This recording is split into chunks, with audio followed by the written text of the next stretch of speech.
Assalamualaikum warahmatullahi wabarakatuh. Perkenalkan, nama saya Cali Oktaviliana dengan NPM 21210100074. Saya dari Prodi Hukum Keluarga Islam kelas B.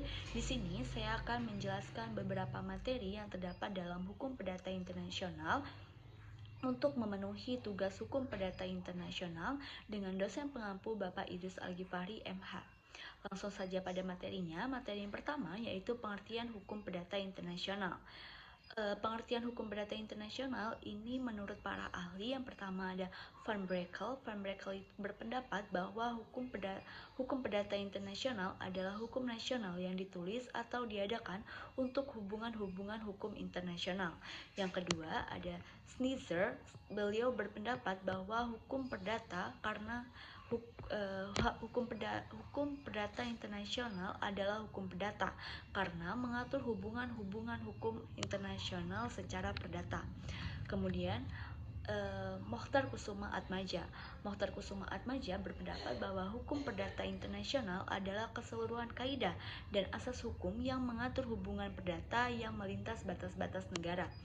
Jadi dapat disimpulkan bahwa hukum perdata internasional adalah seperangkat aturan, kaidah-kaidah, dan asas-asas hukum nasional yang dibuat untuk mengatur peristiwa atau hubungan hukum yang mengandung unsur asing atau bercorak internasional. Kemudian, subjek dan sumber hukum perdata internasional. Subjek hukum perdata internasional itu ada negara, perorangan atau individu, badan hukum, dan organisasi asing. Kemudian, sumber hukum perdata internasional ada peraturan perundang-undangan, hukum kebiasaan, jurisprudensi, dan trakat atau perjanjian internasional. Kemudian, ruang lingkup hukum perdata internasional. Menurut Sudargo Gautama, ruang lingkup hukum perdata internasional itu dapat dilihat dari 4 hal. Yang pertama yaitu hukum perdata internasional sama dengan right to passing right atau choice of law.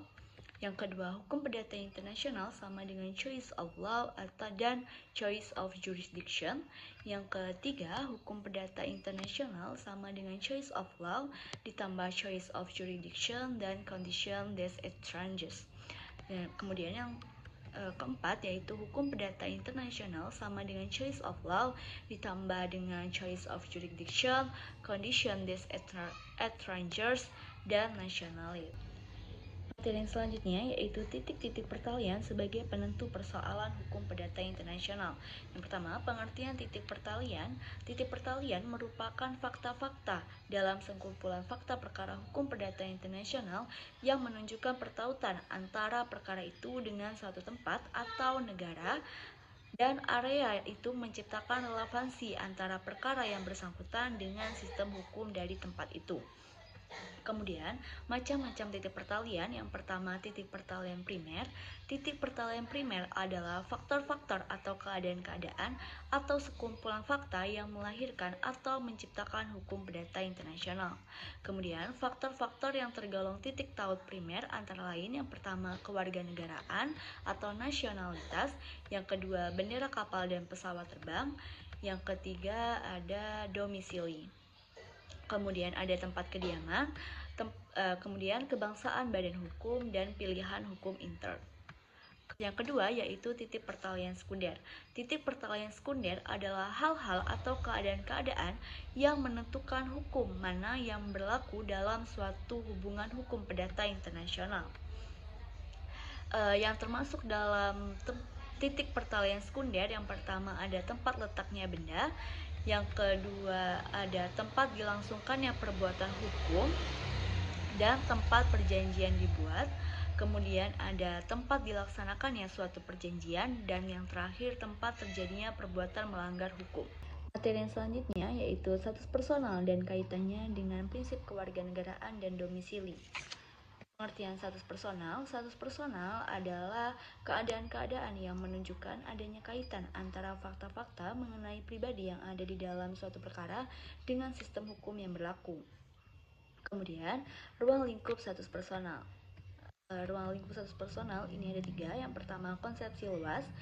Status personal meliputi berbagai hak-hak hukum pada umumnya, termasuk pemulaan atau lahirnya dan terhentinya kepribadian. Yang kedua yaitu konsepsi yang agak sempit, yang dianut di Prancis tidak menganggap sebagai status personal, yaitu hukum harta benda perkawinan, pewarisan, dan ketidakmampuan bertindak di bidang hukum dalam hal khusus. Misalnya, dokter tidak diperkenankan memperoleh suatu hak yang timbul dari pasiennya.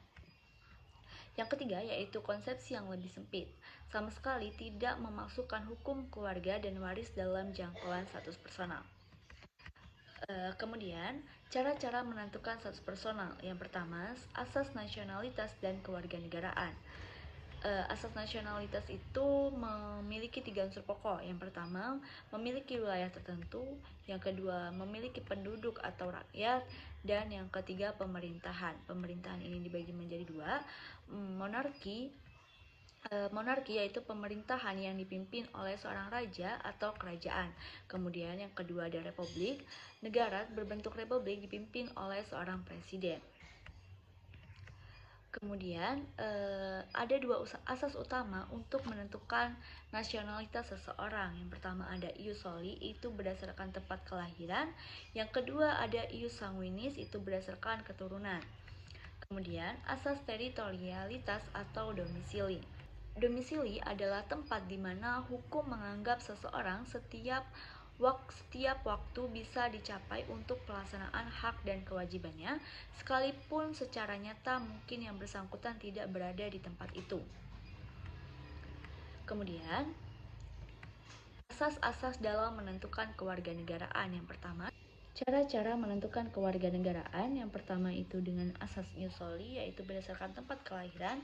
Yang kedua, asas ius sanguinis berdasarkan keturunan. Kemudian, cara mendapatkan kewarganegaraan Republik Indonesia. Yang pertama, pewarganegaraan atau naturalisasi. Yang kedua, ada dengan perkawinan.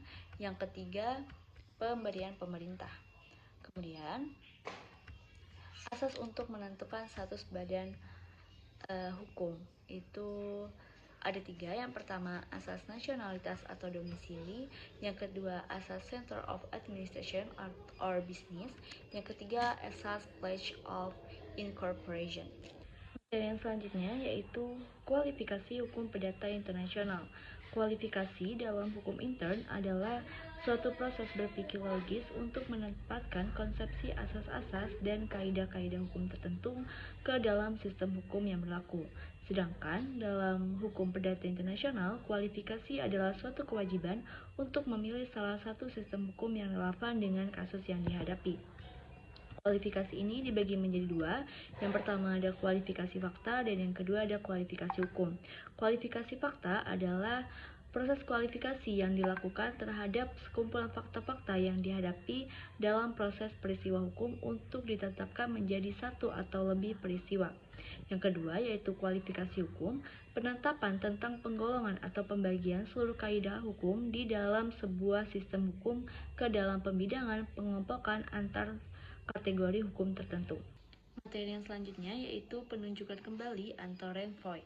Renvoi secara umum disebut dengan doktrin penunjukan kembali yang memiliki arti bahwa doktrin tersebut dapat dimanfaatkan untuk menjauhi aturan atau kaidah yang harusnya diterapkan atau lex causa dan telah ditetapkan sesuai dengan tata cara hukum perdata internasional yang normal.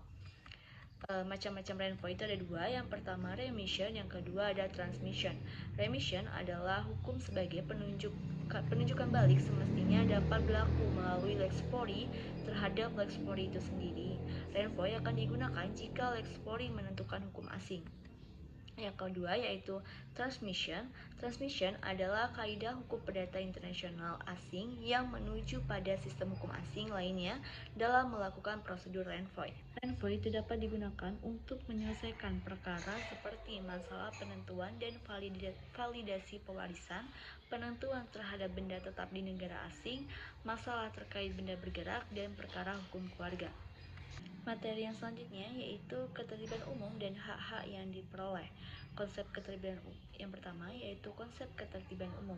Pemikiran tentang ketertiban umum atau public order dalam hukum perdata internasional pada dasarnya bertolak dari anggapan dasar bahwa sebuah pengadilan adalah bagian dari struktur kenegaraan yang berdaulat. Dan karena itu, pengadilan berwenang untuk memberlakukan hukumnya sendiri dalam perkara-perkara yang diajukan kepadanya. Misalnya, apakah dalam perkara-perkara yang mengandung unsur asing, sejalan dengan kaidah dalam sistem hukum perdata internasionalnya, pengadilan ini harus selalu memberlakukan hukum asing yang seharusnya lex causa di dalam wilayah yurisdiksinya. Salah satu alasan untuk itu adalah ketertiban umum. Prinsip yang digunakan untuk menetapkan hal itu adalah yang masih menjadi persoalan dalam penegakan prinsip di atas adalah sejauh mana orang dapat menggunakan dasar-dasar demi ketertiban umum itu untuk mengesampingkan kaidah-kaidah asing yang seharusnya berlaku. Kemudian, konsep hak-hak yang diperoleh. Istilah hak-hak yang diperoleh sering disebut dengan right and obligation created abroad atau hak-hak dan kewajiban hukum yang terbit berdasarkan hukum asing yang menjadi persoalan dalam hukum perdata internasional. Apakah hak dan kewajiban hukum yang dimiliki seorang berdasarkan kaidah-kaidah dari suatu sistem hukum asing tertentu harus diakui atau tidak oleh Lex Flori? Menurut Profesor Sudargo Gautama dalam Hukum Perdata Internasional, masalah facet right ini dikemukakan untuk memasalahkan sejauh mana perubahan-perubahan yang terjadi terhadap fakta-fakta akan mempengaruhi berlakunya kaidah-kaidah hukum yang semula digunakan. Materi selanjutnya yaitu penyeludupan hukum. Penyeludupan hukum dalam hukum perdata internasional adalah perbuatan hukum yang dilakukan oleh seseorang guna mendapatkan akibat hukum tertentu atau hak berdasarkan hukum asing yang apabila perbuatan itu dilakukan menurut nasionalnya, akibat hukum yang dikehendakinya tersebut tidak akan terwujud. Hubungan antara penyeludupan hukum dan hak-hak yang diperoleh. Jika ada pertanyaan, apakah perbuatan akibat penyeludupan hukum seperti keputusan pengadilan yang menceraikan suami istri atau melakukan poligami, kedudukan sama halnya dengan hak-hak yang diperoleh? Apabila perbuatan tersebut dilakukan secara formal, misalnya putusan cerai, putusan oleh pengadilan, maka perceraian itu merupakan suatu hak yang telah diperoleh. Sebaliknya, apabila putusan perceraian itu merupakan hasil dari kepura-puraan atau melalui lembaga tidak formal, maka hal itu tidak dapat diakui sebagai hak-hak yang diperoleh. Apabila merupakan hak yang diperoleh, maka penyelundupan hukum ini merupakan tindakan yang sah diakui. Akan tetapi, bila hukum merupakan hak-hak yang diperoleh suatu kepura-puraan, maka penyeludupan hukum ini merupakan tindakan yang tidak sah alias batal demi hukum. Kemudian yaitu hubungan penyeludupan hukum dengan ketertiban umum. Ketertiban umum dan penyeludupan hukum mempunyai hubungan yang erat. Kedua-duanya bertujuan agar supaya hukum nasional dipakai dengan mengesampingkan hukum asing. Hukum asing dinyatakan tidak berlaku jika dipandang sebagai penyeludupan hukum. Kedua-duanya hendak mempertahankan hukum nasional terhadap kaidah-kaidah hukum asing. Perbedaan antara ketertiban hukum dan penyeludupan hukum adalah bahwa pada yang pertama kita saksikan, pada umumnya suatu hukum nasional dianggap telah tetap berlaku, sedangkan dalam penyeludupan hukum kita, hukum nasional tetap berlaku itu dan dianggap tepat pada suatu peristiwa tertentu saja, yaitu ada seseorang yang untuk mendapatkan berlakunya hukum asing telah melakukan tindakan yang bersifat menghindarkan pemakaian hukum nasional itu. Jadi, hukum asing dikesampingkan karena penyelundupan hukum akan mengakibatkan bahwa untuk hal-hal lainnya akan selalu dipergunakan hukum asing itu. Dalam hal-hal khusus, kaidah asing tidak akan dipergunakan karena hal ini dimungkinkan pemakaian hukum asing ini oleh secara asing tidak dapat dibenarkan. Terima kasih, sekian materi yang dapat saya sampaikan. Saya akhiri, wassalamualaikum warahmatullahi wabarakatuh.